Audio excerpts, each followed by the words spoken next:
chata parece que é o inimigo número 1 do mundo corporativo. Ninguém mais quer fazer reunião, ou então a pessoa só quer fazer reunião. É impressionante. Sim. Tipo, solução de todos os problemas começa marcando uma reunião na agenda de todo mundo. As reuniões e as apresentações, elas são chatas por isso. Falta história, falta conexão. É muito focada no número. Grande parte das vezes, as apresentações péssimas que eu vi, na maioria das vezes, elas eram apresentações de mulheres. Geralmente, o problema é que no mundo corporativo a gente foca nos números. E a gente esquece que todo número tem uma história por trás.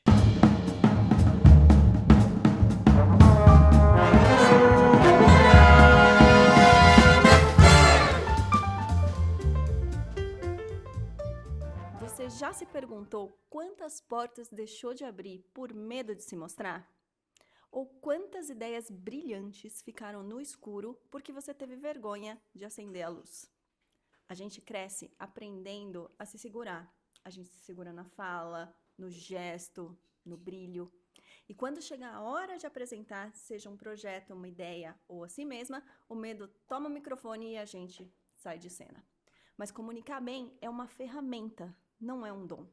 É treino, não é talento divino. Hoje a conversa é com Laís Vargas, cofundadora do Minimiza, empresa que combate apresentações chatas e acredita que cada slide pode ser uma Times Square do seu conteúdo.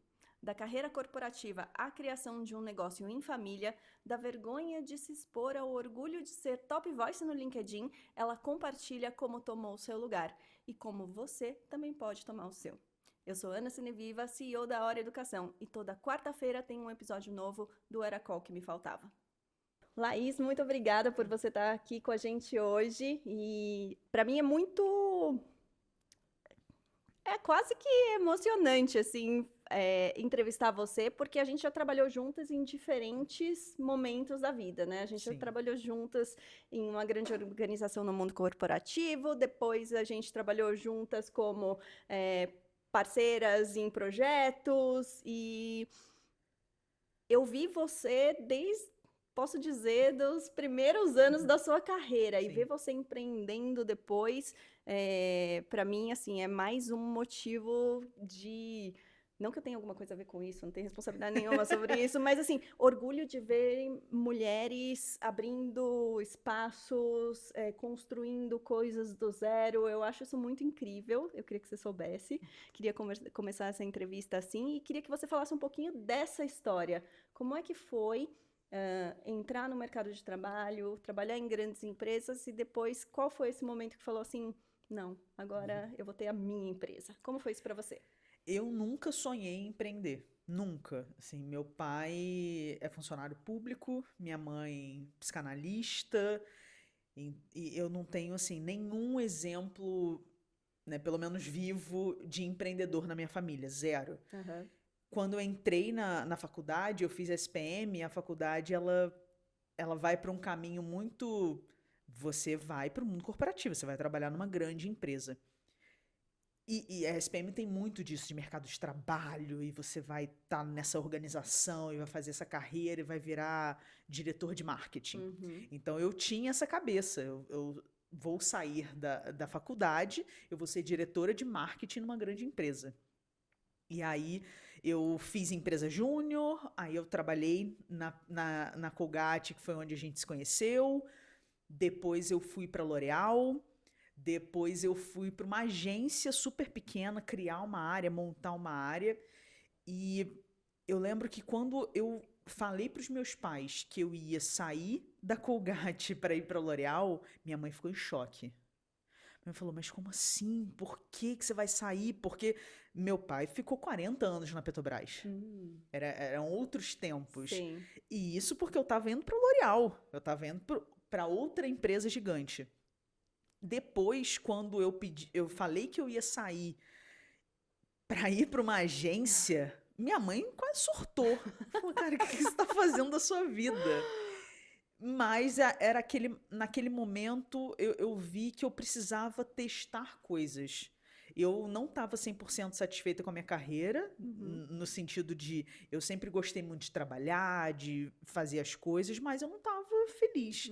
Eu falei, cara, é um momento que eu tenho de experimentar. Sim. Eu sou jovem, eu não tenho família, não tenho filho, eu tô de boa. É um momento que eu tenho para experimentar. E foi isso que eu fiz. Então, eu trabalhei numa empresa americana, depois uma francesa, depois uma agência. E eu falei, cara, é isso, assim, eu preciso testar até encontrar algo que eu curta fazer. Sim.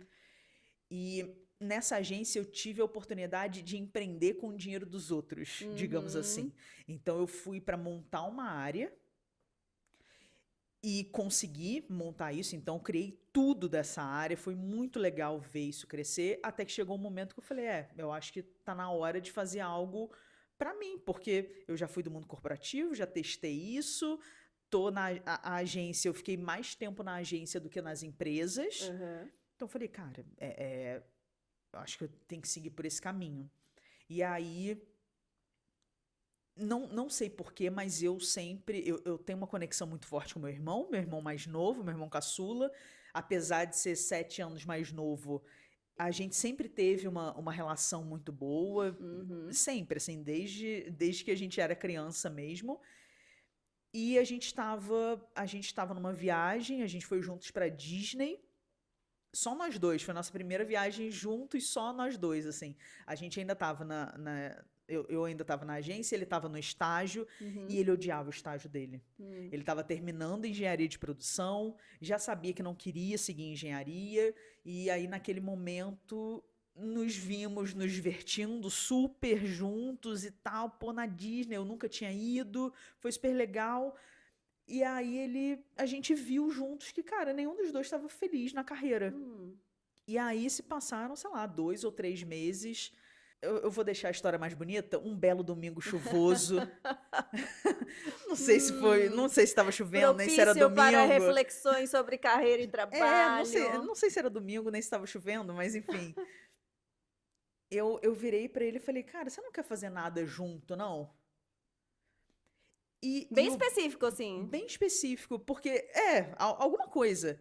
Mas, ao contrário de mim, o Breno, talvez por ser a transição aí das gerações, da Millennium pra Z, o Breno, eu sempre vi que ele ficava muito incomodado nas empresas. Ele estagiou em grandes empresas e ele ficava incomodado de um jeito que eu não ficava.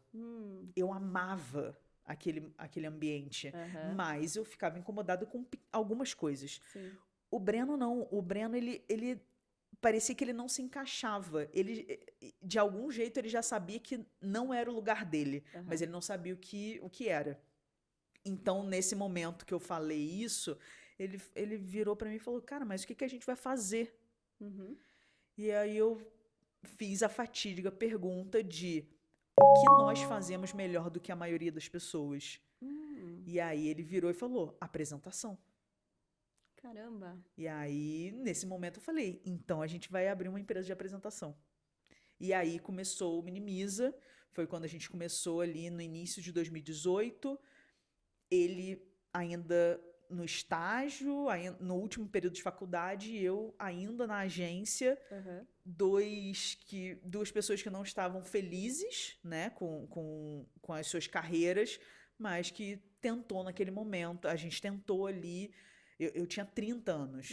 Então, por um lado, eu ficava, cara, eu já sou muito velha para começar uma parada agora. Mas, ao mesmo tempo, eu falei, é o momento que eu tenho. Eu vou aproveitar esse momento. Sim. Então, foi meio que assim que tudo começou. Não foi nada planejado, foi algo que foi acontecendo. Sabe que ouvindo você falar, assim, tipo, de como a ideia nasceu em conjunto, você com o Breno. O Breno tá aqui, viu, pessoal? O Breno tá aqui com a gente. E ele é sempre um personagem muito presente, né? Nas conversas que a gente tem, e nas ideias, e nos projetos. Vocês sempre fazem muitas coisas juntos, e vocês são irmãos.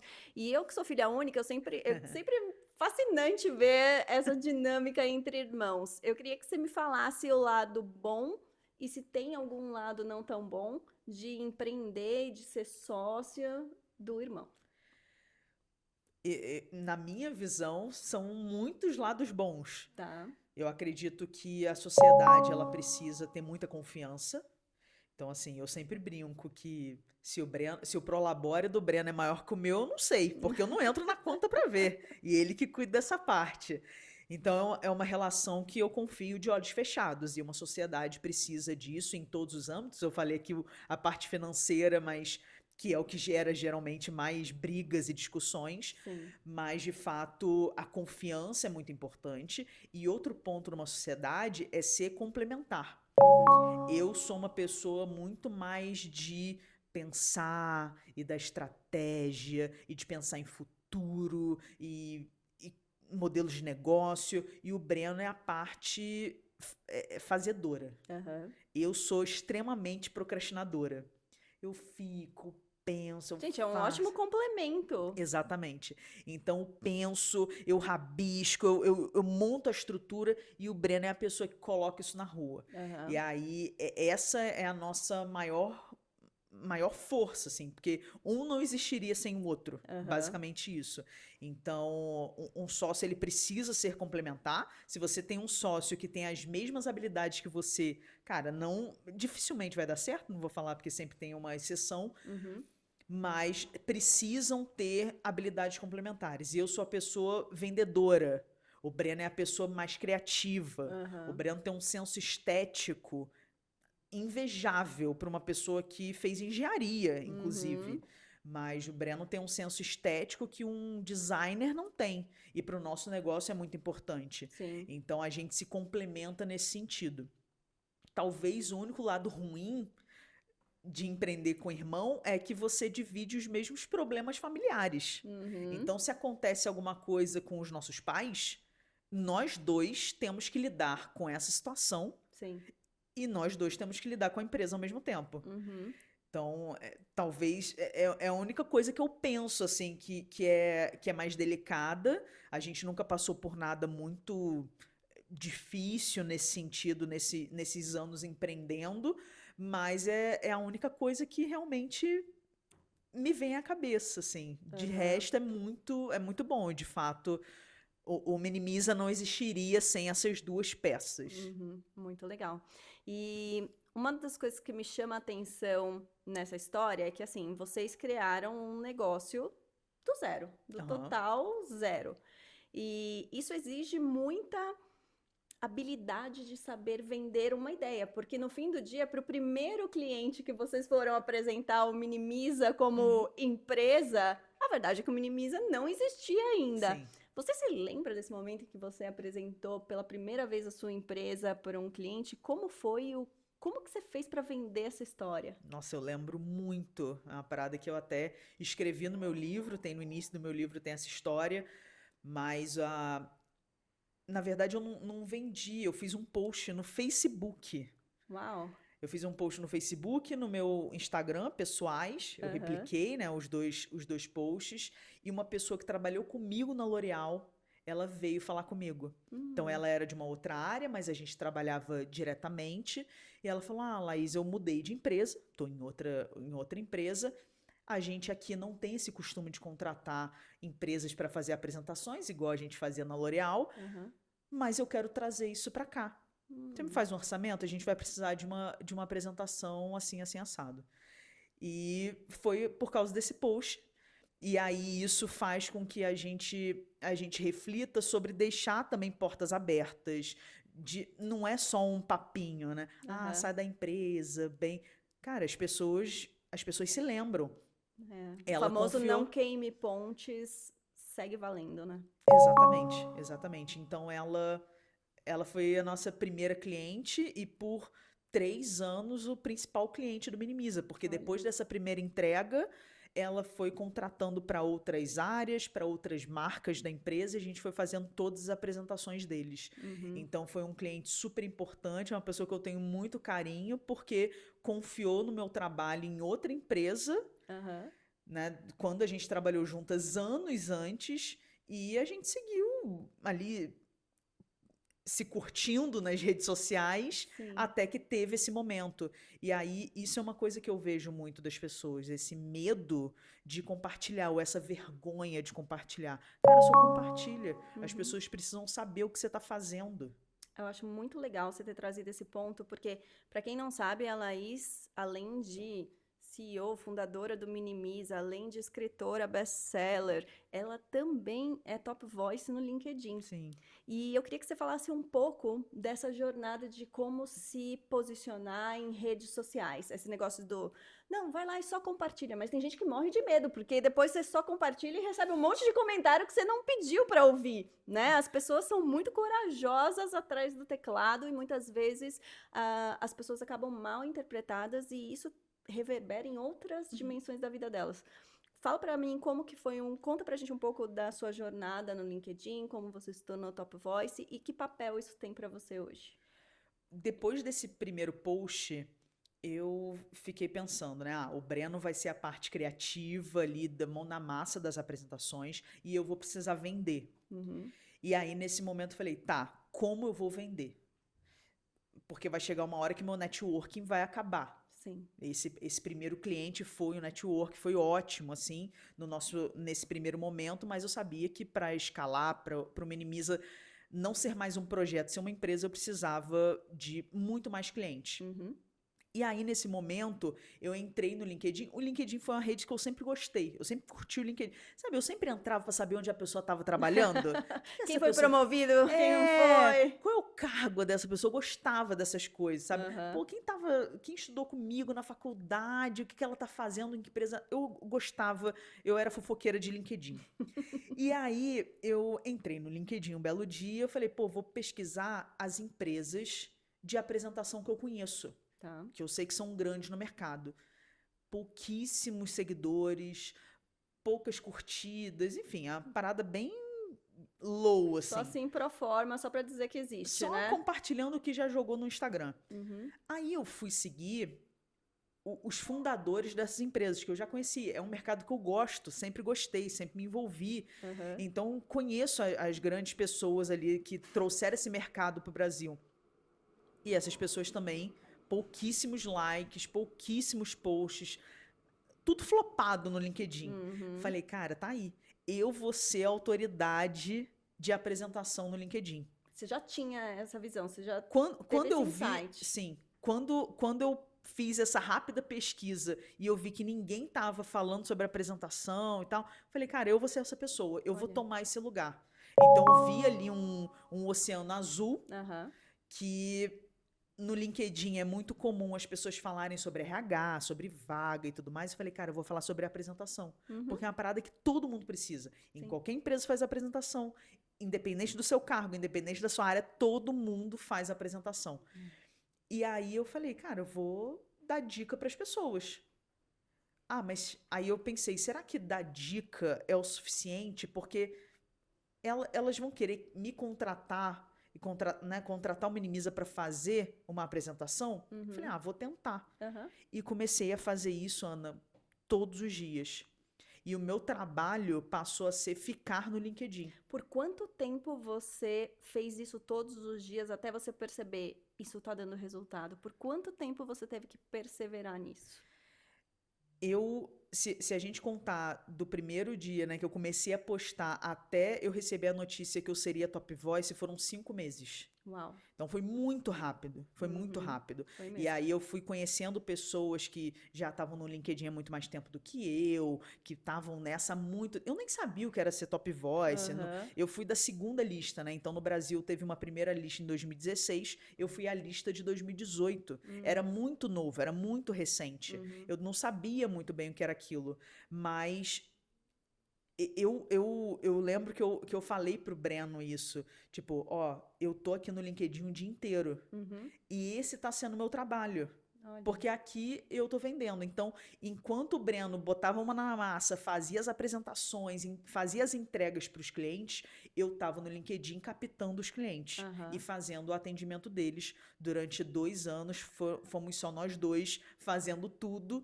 E eu vi o LinkedIn como parte do meu trabalho. Uhum. Então, de produzir conteúdo, de responder comentário, de trocar com outras pessoas. Então, fui muito chamada para eventos e tudo mais. E as pessoas, naquele momento, você falou de como se posicionar, foi muito interessante. Por isso que eu sugiro muito que as pessoas que estão começando foquem em um nicho. Porque eu comecei a ser chamada para os eventos e aí o LinkedIn é só texto, né? As pessoas não sabem muito bem quem é a sua cara. Qual é a sua cara. E aí eu chegava, me apresentava, eu sou a Laís Vargas e tal. A pessoa, você é a Laís das apresentações? Olha! Então, isso é muito forte. Pode parecer bobo, mas é muito É forte. muito forte. Então, eu sugiro muito que as pessoas comecem com um nicho. Mas tem que ser um nicho que faz sentido. Sim. Não pode ser uma coisa também... Fake. uma coisa forçada.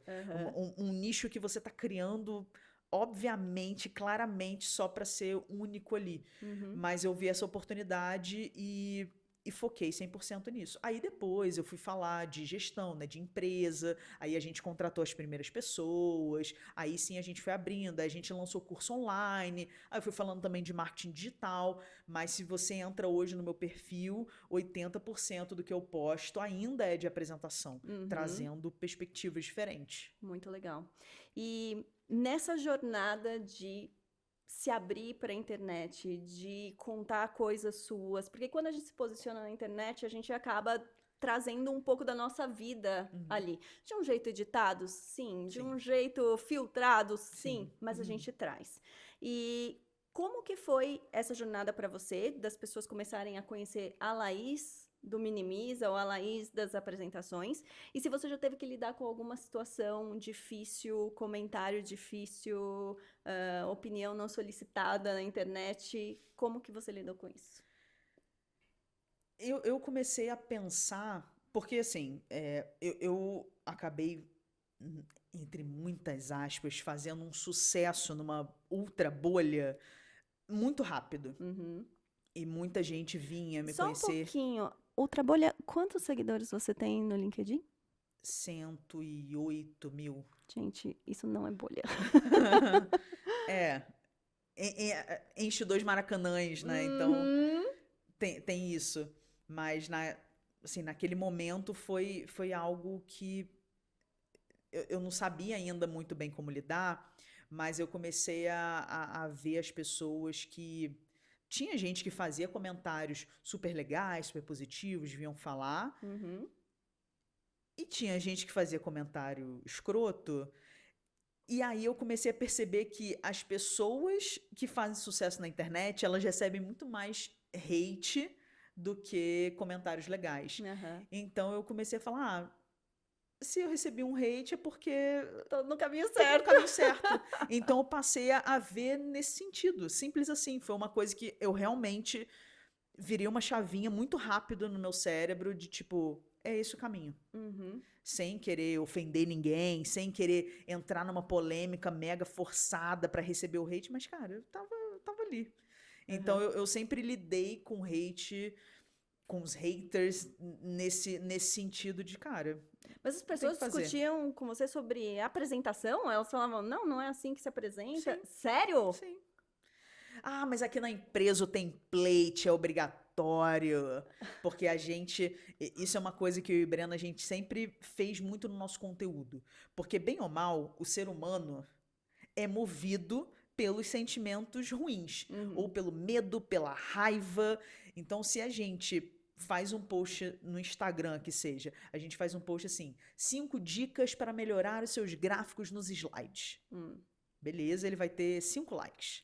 Se eu coloco 5 erros que você não pode cometer jamais nos seus gráficos, nos seus slides com gráficos, 2.000 likes. Olha. É o que acontece. Então, a gente percebeu isso muito cedo e a gente quis bater nesse inimigo comum de ser... o nosso vilão, né? Quando a gente pensa no storytelling do Minimiza, o nosso vilão sempre foram as apresentações chatas. E as apresentações corporativas, elas são muito chatas. E aí a gente entendeu que a gente tinha que bater nisso. O que é bater nisso? É bater nas apresentações chatas. O template padrão é ruim. o logo em todos os slides é chato, o título escrito introdução é uma bosta, ninguém vai... E o obrigada no final? Pode usar obrigada no final? Ou obrigada no final é uma queimação de filme porque todo mundo põe obrigada no final? Cara, a pessoa que inventou o slide obrigado, ela deve ter uma estátua, né, na Microsoft. Ou em todas as empresas, porque todo mundo tem essa merda desse template que a gente odeia. Eu nem sei se a gente podia falar palavrão, A gente mas... foi um blip e tudo certo. Mas é porque a gente entende que o slide, ele é como se fosse um espaço caro na Times Square. Ok. Pensa que o slide tem que ter algo que vai fortalecer a sua mensagem, que vai potencializar o que você está dizendo.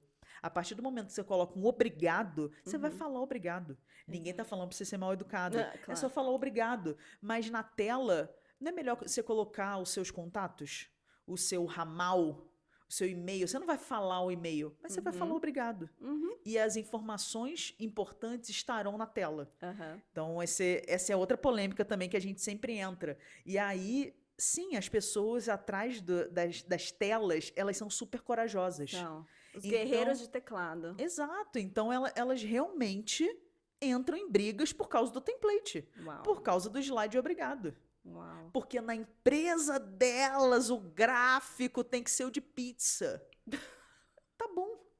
Ok. E a gente decidiu bater de frente. Uhum. A gente decidiu enfrentar isso e não ficar, não, mas tudo bem. Não, a gente enfrenta isso. Uhum. E retomando uma coisa que você falou que me chamou muita atenção e que é um assunto que a gente fala muito por aqui e que as pessoas falam muito no cafezinho das empresas, que é a questão das reuniões chatas. Reunião chata parece que é o inimigo número 1 do mundo corporativo. Ninguém mais quer fazer reunião, ou então a pessoa só quer fazer reunião. É impressionante. Sim. Tipo, solução de todos os problemas começa marcando uma reunião na agenda de todo mundo. Dá para melhorar as reuniões para elas não serem tão chatas? O que na tua experiência, não só de construção de suporte visual, que são os slides, mas também de contação de histórias com o storytelling, como que a gente faz uma reunião não ser uma coisa chata? Geralmente, o problema é que no mundo corporativo a gente foca nos números. E a gente esquece que todo número tem uma história por trás. Então, se o resultado foi X, a gente acaba não contando na reunião a história por trás desse número. A gente só foca no número. Tá assim hoje, a gente quer tal número, a gente que tem essa meta e o que vamos fazer para chegar lá. Tá, mas o que aconteceu para chegar nesse número? O que está por trás disso? Quais foram as variáveis que fizeram com que a gente chegasse nesse momento? Isso não é contado. Então, no final das contas, é a falta de storytelling. É a falta de contar as histórias e só jogar um número lá. Quem nunca participou daquela reunião de resultados e metas? E aí tem uma cacetada de slide.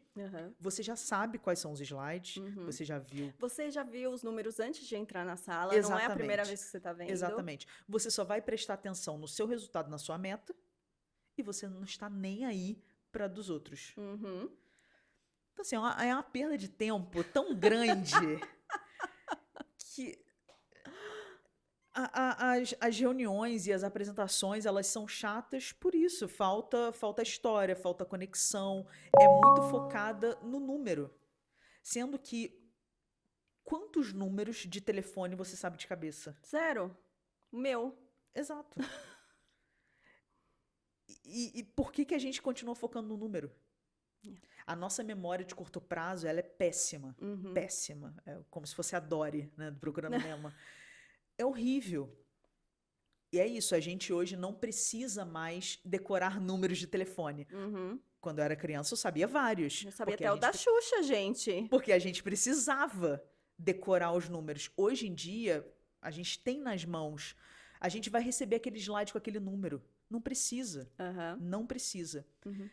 Ao mesmo tempo que o nosso cérebro não lembra dos números, ele lembra das histórias.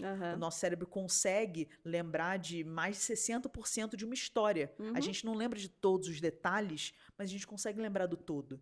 Quem são os personagens, o desfecho, o que acontece.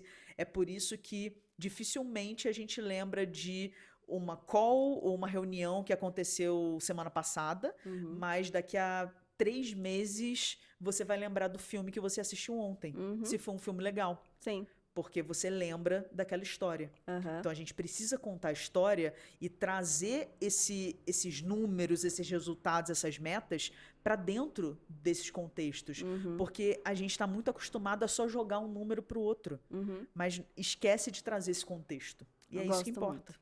Gosto muito disso. E eu já vi no mundo corporativo centenas, se não milhares de pessoas ali na frente paradinhas apresentando.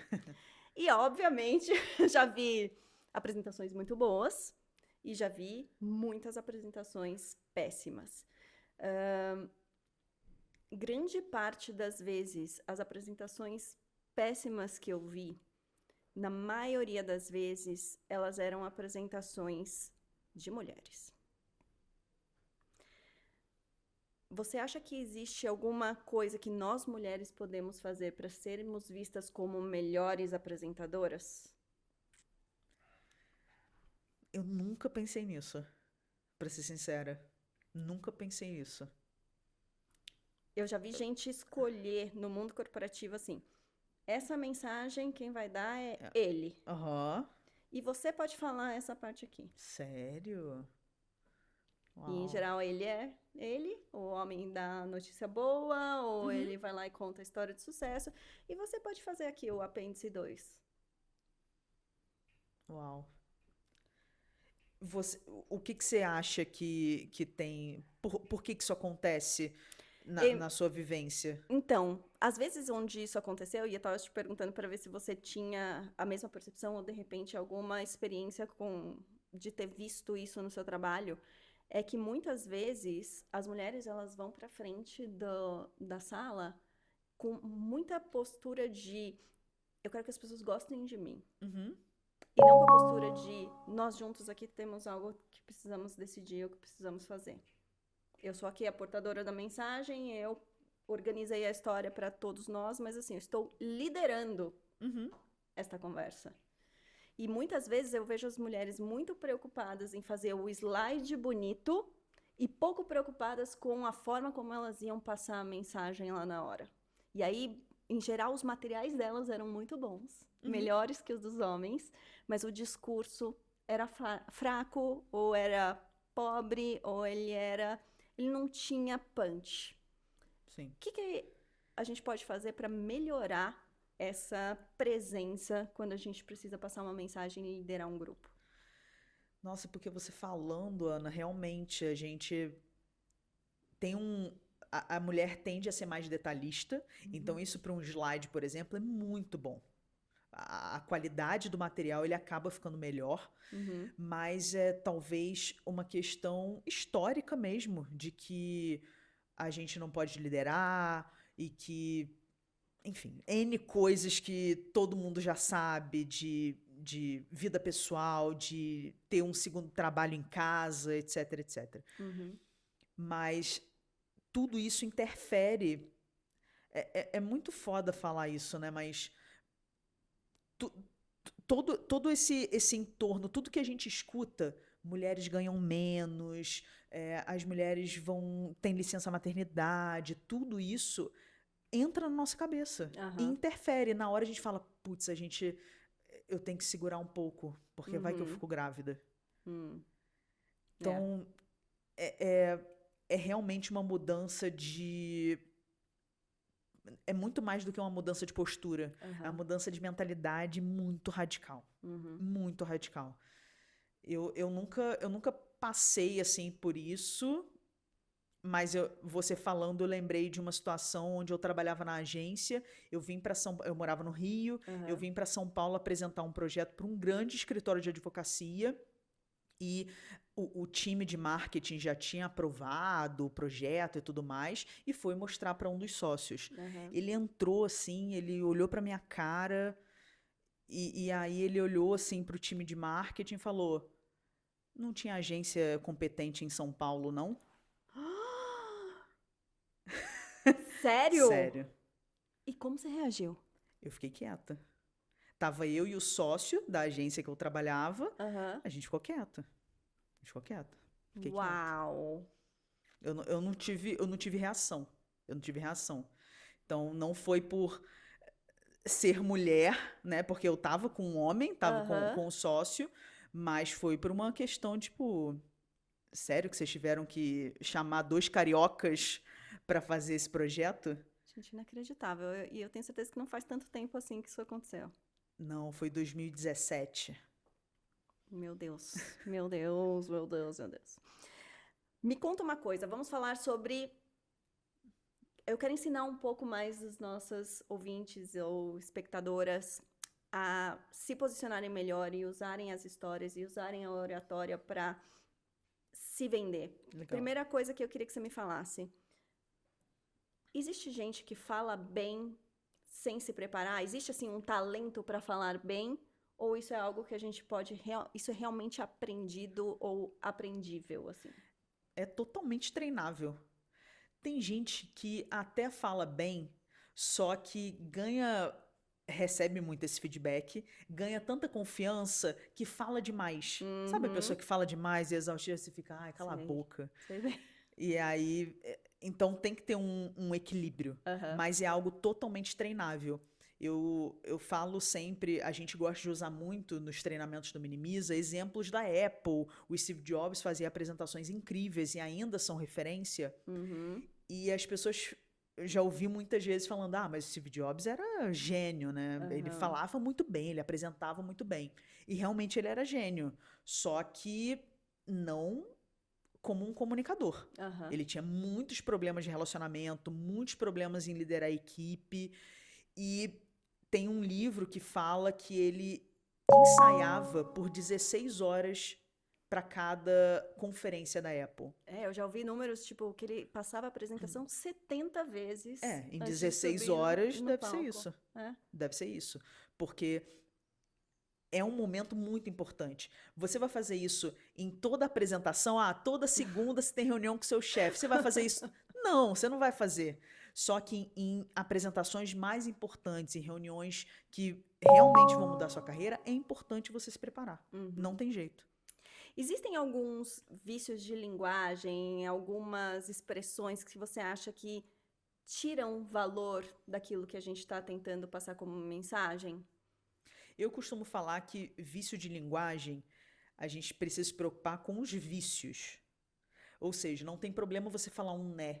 Uhum. Não tem problema você falar um tipo, um cara. O problema é você falar né toda hora. É Tá. vício. Vício é o excesso. Aham. Então, é se preocupar com os vícios de linguagem, ou seja, o que você realmente fala muitas vezes. Uhum. E a gente pode parar para pensar. Nós somos os nossos maiores críticos.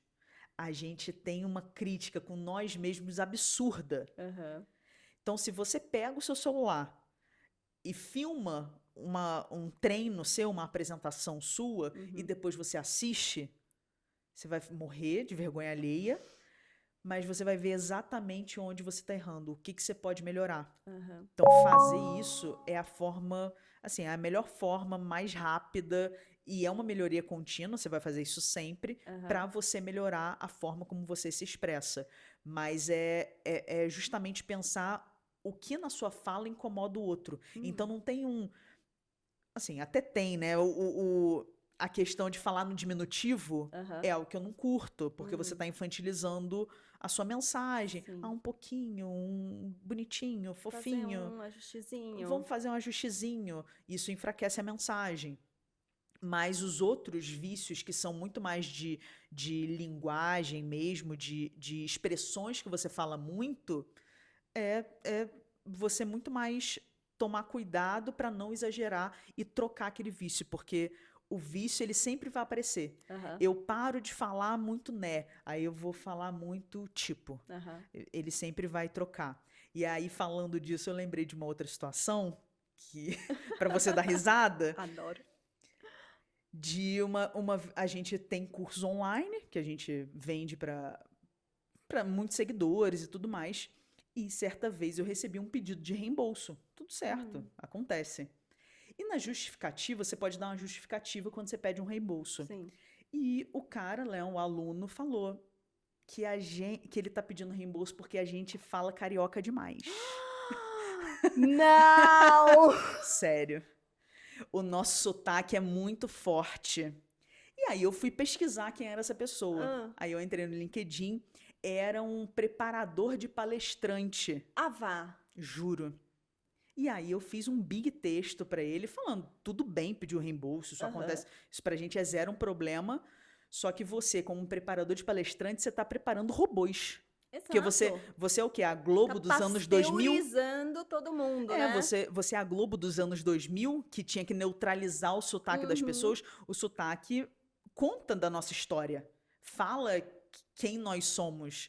Então, ele nunca me respondeu. Aham. Eu dei esse reembolso com o maior prazer, mas a gente falando de linguagem, eu lembrei, porque de fato o sotaque é uma forma como a gente se expressa. Uhum. Você tem alguma dica, alguma bala de prata, alguma arma secreta para quem fala assim: eu sei que eu não sou uma boa apresentadora, eu sei que eu não sou um bom apresentador, mas eu não quero que isso seja um roadblock na minha Uhum. carreira. Eu quero poder superar isso. Existe uma maneira, ou algumas dicas que você possa dar para a pessoa ter alguns resultados e se sentir um pouco mais confiante? Na frente de uma audiência ou num palco, enfim. O melhor jeito, de fato, é o que eu falei agora, de você pegar o seu celular, coloca a câmera de trás, para você não ficar se vendo. Coloca num tripé, na estante, com um livro, qualquer jeito, e filma. Uhum, Ah, Laís, como assim filma? Aperta o play, aperta aí o REC e começa a apresentar para valer. aham, Bota os slides, ou se não tiver slide, tudo bem, mas fala apresentando, olhando para a câmera, faz os gestos. Eu digo mais ainda, coloca a roupa que você vai usar no dia. olha, até esse Tudo, nível de detalhe da até esse roupa. nível de detalhe. De novo, não dá pra gente fazer isso em toda apresentação, em toda reunião, mas nas mais importantes, as mais estratégicas para sua carreira, faz Aham, o brinco, a pulseira, o relógio, tudo. Porque na hora que você está treinando para valer, duas coisas acontecem.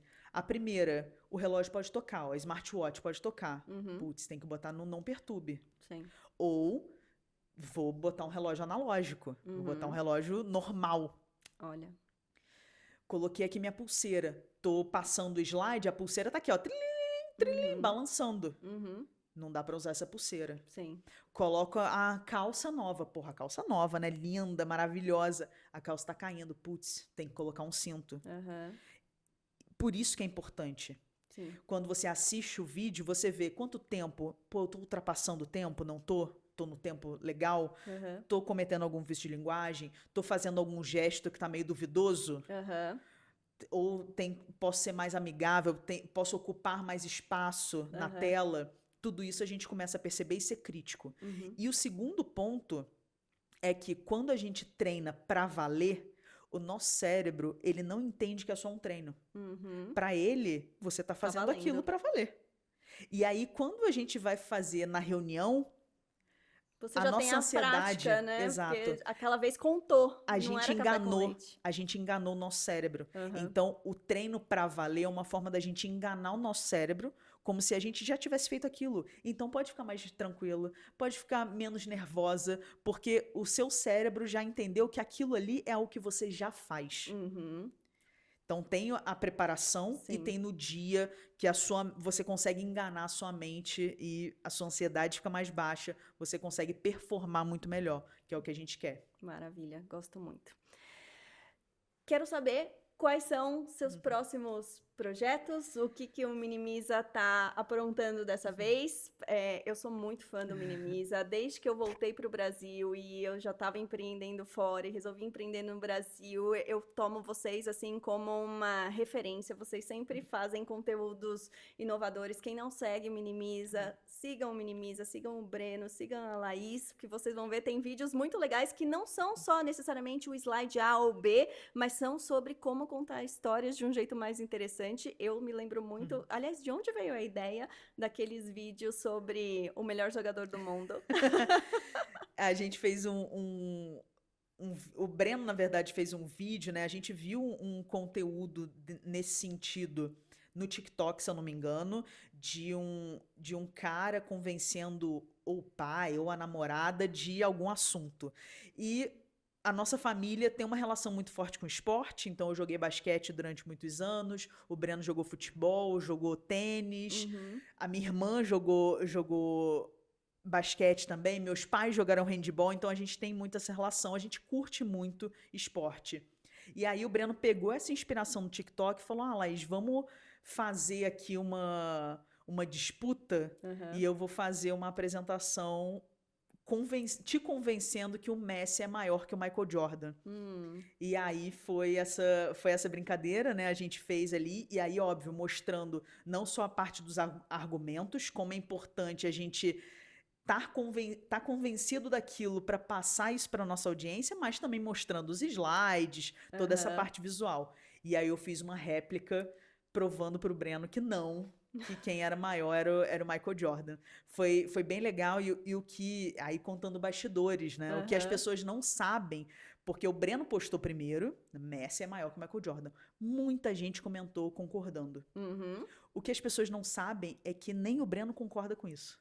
Olha! O Breno Mas ele também. conseguiu vender a Exato. ideia através de uma boa história de algo que nem ele estava Hum, 100% convencido. Exatamente. Pelos argumentos que ele usou, pela história que ele contou, pela forma como ele falou, ele estava acreditando naquilo. Aham. Então ele conseguiu convencer as pessoas. E aí muita gente depois, quando eu trouxe os meus argumentos, muita gente continuou do lado dele e Aham. muita gente falou: "Caraca, mudei de ideia. Agora Uhum. realmente o Michael Jordan é maior". Então é uma forma da gente conseguir se conectar com a audiência nesse sentido também, Uhum. de trazer um conteúdo diferente, um conteúdo divertido. De novo, é uma forma de se conectar, das pessoas conhecerem mais a gente. Nossa, mas por que isso? E aí a gente fala. Joguei basquete, ele jogou futebol. Então, Aham. uma forma da gente também conseguir passar o nosso conteúdo de apresentação de um jeito talvez um pouco mais entretenimento, que Uhum. eu acredito que seja um grande desafio para a gente conseguir ensinar para as pessoas, mas não de um jeito sala de aula, de Uhum. um jeito um pouco mais dinâmico, mais interativo. É algo que a gente está sempre pensando em novos formatos para conseguir entregar o nosso conteúdo, o nosso jeito de fazer a apresentação minimalista, sem Aham. firulas para as pessoas. Muito bom. E para quem não viu, Uhum, vejam, porque é uma aula de storytelling em uhum, alguns poucos minutos. E é muito inspirador ver vocês uhum. fazendo isso. Que recado você quer dar para nossa Rebeca? Uma última mensagem para quem eventualmente não sente que apresentar é o seu maior talento, mas que não quer que isso seja um dificultador de carreira, seja dentro do mundo corporativo ou no empreendedorismo. Eu quero dizer para todas as Rebecas que a prática leva de fato à perfeição. Você não precisa fazer um slide mirabolante, você não precisa ter um discurso mega elaborado. Se você tem a sua mensagem muito clara, com início, meio e fim, se você acredita naquilo, se você tem domínio desse conteúdo, faz um slide simples, faz um slide conciso, com poucas palavras, com muito visual, e isso vai fazer com que a sua mensagem seja naturalmente mais forte e não tenha medo de se expor. Vai entendendo quais são as suas fortalezas, onde você precisa melhorar. Se você precisa melhorar na oratória, não foge da oratória, não Aham. foge da reunião. Se você precisa melhorar no slide, não foge do slide, não terceiriza. Ah, não, deixa eu mandar ali para a pessoa do meu time que é melhor. Não, faz você. Isso vai fazer com que você vá ganhando confiança, com que você consiga realmente entender onde as pessoas te elogiam para você ir se fortalecendo cada vez mais. Maravilha.